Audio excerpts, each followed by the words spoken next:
Chapter 13. Just moving, leaping from roof to roof, flying over the world below, filled Kyler's heart with joy. Sonari's buildings had been a mix of Syrian-style rice fiber and bamboo houses with steep clay-shingled roofs and red brick and wood homes with thatch. It was rarely possible to move from roof to roof. Here, hundreds of miles from the nearest rice paddy without the threat of snow, all the roofs were flat and solid clay, supported with good wood. For a man of Kyler's talents, they made a highway in the air. Kyler reveled in it. He reveled in the strength of his muscles, reveled in the way the night air tasted and the secret power of moving through the night as a shadow. Everything was right. Nothing fit like his wet boy grays. Designed by Sonari's best tailor, Master Pickin, they moved with him.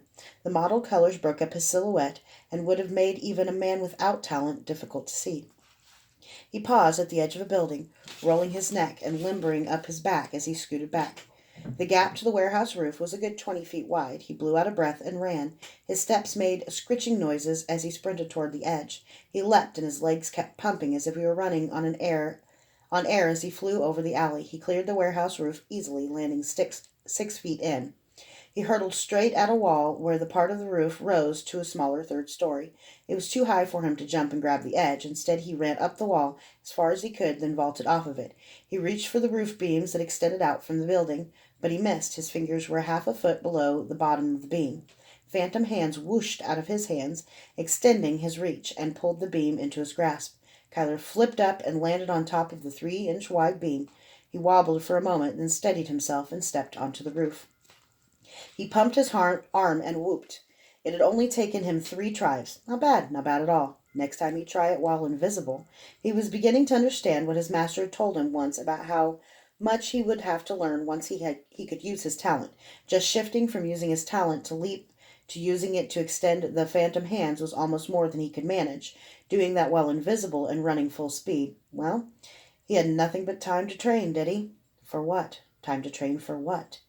The thought soured the night air blowing in off the river. The freedom he'd felt blew away like fog.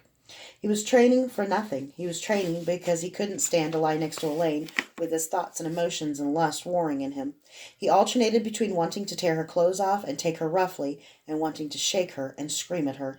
He feared the intensity of those emotions, feared how they overlapped. That wasn't making love. That he even thought of it made him sick. He leapt across another huge gap, and a couple strolled arm in arm, and he heard their surprised question to each other. Did something just fly over us? He laughed aloud, and all his thoughts dissolved in the poppy liquor of action, movement, freedom. As he slid past a small gang waiting to ambush whatever drunk might stumble down the alley, Kyler was fully alive. He didn't even need his powers. He was just there, every sense attuned, every fiber of his being poised to act. If one of the hoodlums discovered him, he'd have to use his powers. Flee, attack, jump, duck, hide, something. As he slid past a hood holding a knife in one hand and a wineskin in the other, he could smell the man. Kyler had to regulate his breathing in time with his hoods, so he wouldn't be heard, had to test every footstep, had to watch the changing light as the moon slid in and out of the clouds, had to watch the faces of all 4 young men as they joked and talked and passed a pipe of riot weed around. "Hey, shut up," the man nearest Kyler said. "We'll never get anyone if you idiots keep talking." The men quieted. The hood's eyes passed straight over Kyler. Kyler had to keep himself from gasping aloud. There was something in the man's eyes, something dark. It itched at something in the back of Kyler's mind. Down the alley, a man stumbled out of an inn. He braced himself against a wall and then turned to walk toward the ambush. What am I doing? Kyler realized that he hadn't even had a plan. I'm mad. I have to get out of here. He hadn't broken his word to Elaine. Not yet. After all, he'd never promised not to go out at night. He'd sworn not to kill. He had to go, now. If they started beating the drunk, he didn't know what he'd do. Or maybe he knew exactly what he'd do and he couldn't do that. The Kakari oozed out of his pores like a sheen of iridescent black oil. It covered his skin and his clothes in an instant, covering him, shimmering for the briefest instant, and disappeared. One of the hoodlums on the other side of the alley frowned and opened his mouth, but changed his mind and shook his head, sure that he'd imagined whatever it was he thought he saw. Kyler leapt 5 feet in the air and grabbed the edge of the roof. He pulled himself up and started running away. When he heard a shout, and was that the thud of a cudgel hitting flesh, he didn't stop. He didn't look. He was only 4 blocks away, still fleeing, heading toward Aunt May's house when he saw a little girl being followed by 3 more hoodlums.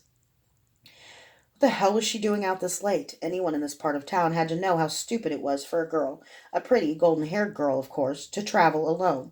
It was none of his business. Golden Hair looked over her shoulder, and Kyler could see her tear-streaked face. Wonderful. Some stupid, emotional girl being emotional and stupid. He stopped. Damn it. You can't save the world, Kyler. You're not really the Night Angel. You're only a shadow, and shadows can't touch anything.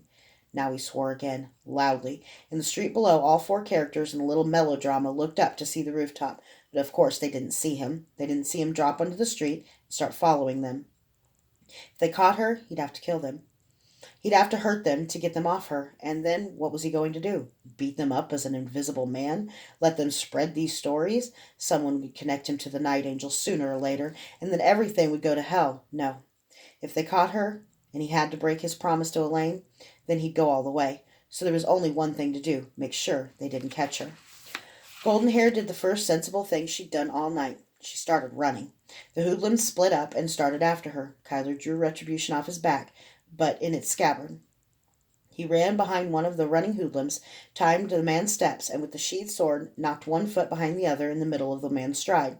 The hoodlum went down hard, and his partner barely had time to look over his shoulder before he too encountered the ground in a far more intimate fashion than he would have liked. Both men cursed, but they weren't too bright. They jumped up and started running after the girl again, once more closing ground rapidly. This time, Kyler tripped one into the other. The men went down in a tangle of limbs and began cursing and hitting each other. By the time they got up, the girl was gone. Kyler lost sight of the girl and the last hoodlum. He leapt up onto a roof and sprinted after the girl. As he ran, he dropped his invisibility so he could use all of his talent for speed. After flying across several more rooftops, he caught sight of Golden Hair again. She was a block away from the only house in a dim alley that had a lantern burning in the window. Doubtless it was her home. Then Kyler saw the last hoodlum coming down an intersecting alley Golden Hair would have to pass. The man caught sight of her and sank back into the shadows. There was no time. Kyler was still more than a block behind him. He sprinted to the edge of a building and leapt unseen over Golden Hair, drawing Retribution before he landed in the little alley right in front of the hoodlum. The man had drawn a knife, and in an instant Kyler saw from the pools of darkness in his eyes a deep, unreasoning hatred spawned from some perceived slight. The man had murdered before, and he planned to murder Golden Hair tonight. Kyler didn't know how he knew, but he knew, and seeing that darkness that demanded death, it came to him that he'd seen it before. He'd seen it in Prince Ursul's eyes. Only afterward had he decided he must have been imagining things. There was a moment of stunned silence as Hoodlum and Night Angel stared at each other. "Mother? Father?" the girl cried out as she passed the alley. The hoodlum attacked, and Retribution darted out, punching through the hoodlum's solar plexus, driving the air from his lungs and pinning him to the wall. Around the corner, a door flung open, and Golden Hair was ushered inside into a storm of blubbering apologies and forgiveness and tears. Kyler gathered that she'd fought with her parents about something none of them remembered and had stormed off. The hoodlum twitched. He was straining to breathe, but he couldn't because Retribution had crushed his ribs and pushed them hard against his diaphragm. His legs were completely limp. Kyler must have at least partially cut his spine, because the only thing keeping him standing was the sword, pinning him to the wall. The man was already dead. He just hadn't figured it out yet. Damn me, what have I done? Kyler pulled Retribution back, and the hoodlum fell. Dispassionately, Kyler stabbed the sword into his heart. He was committed now. He couldn't leave the body here. It was unprofessional, and if discovery would certainly wreck the tenuous happiness he could hold here through the open windows. There was a little blood on the wall, but Kyler blotted it up with the hoodlum's cloak, and then scrubbed dirt over it. Inside, it was all joy and reconciliation. Mother served a kettle of tea, and clucked about how worried they had been. The girl was telling her story of how she'd been followed and run away and been so terrified, and somehow the men kept falling. Kyler felt a surge of pride, followed by disgust at how sweetly domestic it was. But that was a lie. He wasn't disgusted. He was moved and profoundly lonely. He was left outside in the streets with the dead, alone. He kicked dirt over the blood on the ground and stuffed rags into the corpse's wounds. "Praise the God," the mother said. "Your father and I have been praying for you the whole time." That's me, Kyler thought as he hefted the body over his shoulder. The answer to everyone's prayers, except Elaine's. "Why would anyone destroy Kakari, Neff?" The God King was pacing in one of his staterooms. "The Southerns are frequently illogical, Your Holiness." "But surely these heroes who supposedly destroyed the Kakari." Garrick Shadowbane, Galen Starfire, Ferric Firehouse. Surely they must have been witch-born, not trained as meisters, of course, but talented. Such warriors could have bonded the Kakari themselves, and they didn't. We're saying that at least 3 warriors chose to destroy artifacts that could have made them 10 times more powerful than they already were. Great men are not so selfless. Your Holiness, Neff said, you're attempting to duplicate the thought processes of people who embrace the virtues of weakness. These are people who tout compassion over justice, mercy over strength. Theirs is a diseased philosophy, a species of madness. Of course they do the inexplicable. Look at how eagerly Tara Grayson rushes to her doom. The God King waved his hand. Tara Grayson is a fool, but not all Southerns are. If they were, my forefathers would have overrun them centuries ago. Surely they would have, Nephthada said, if not for the incursions from the Frees. Gareth dismissed that. The average Meister had always been stronger than the average mage, often had more companions in his craft, and he and his fellows weren't split into bickering schools spread halfway across Midicrew. The Caledonian armies were as good as most and better than many. Despite these advantages, the God King's ambitions had been foiled time and time again. I feel opposed, Gareth said. Opposed, Your Holiness? Neff asked. He coughed and wheezed. Maybe these Southerns really believe what they claim to about mercy and protecting the weak, though our experiences here tell me they don't. But the call of power is not easily ignored, Neff. Perhaps one saint of their faith might destroy Kakari that he could use. But how could all 6 Kakari disappear and stay hidden for so long? You're talking generations of saints, each new guardian as virtuous as the one before. Doesn't make sense. One of them would fail. The Kakari have surfaced from time to time. Yes, but even more rarely as the centuries have passed. The last time was 50 years ago, Gareth said. Someone has been trying to destroy or at least hide the Kakari. That's the only thing that makes sense.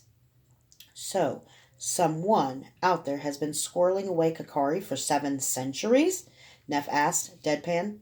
Of course not some one, Gareth said, but some group. I find a small conspiracy much easier to swallow than a conspiracy of every Southern saint who ever lived.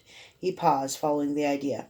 Think about their very names. Shadowbane, Fireheart, Starfire. Those aren't surnames, they're assumed names. If I'm right, it may be that Garrick Shadowbane, Ferric Fireheart, and Galen Starfire were the champions of this group, their avatars, if it were. And their avatar today? Neff asked. Gareth smiled. Now has a name. This morning, my Ladashian bard sang. The man who walked these halls with Kakari, who killed my son, was either the legendary Durzo Blint or his apprentice, Kyler Stern. Durzo Blint is dead, so if Kyler Stern is this avatar, Gareth stopped dead. It would explain why those heroes were willing to destroy a Kakari. Because they couldn't use another. Because they'd already bonded one. They were the bearers of the Black Kakari. Your Holiness, it is not possible that, rather than destroy those Kakari, they kept them? Gareth considered it. It's possible, and Kyler might not be allied with them at all. In which case, they might be trying to add the black to their collection, Neff said. We can't know. We can't know that yet. We can't know anything until we get Kyler Stern. My songbird will make the perfect assassin. In the meantime, Neff, contact every Meister and agent we have in the Sutherlands, and tell them to keep an eye out. I don't care if it costs me this entire kingdom. Get me Kyler Stern. Alive, dead, whichever. Just bring me that damned Kakari.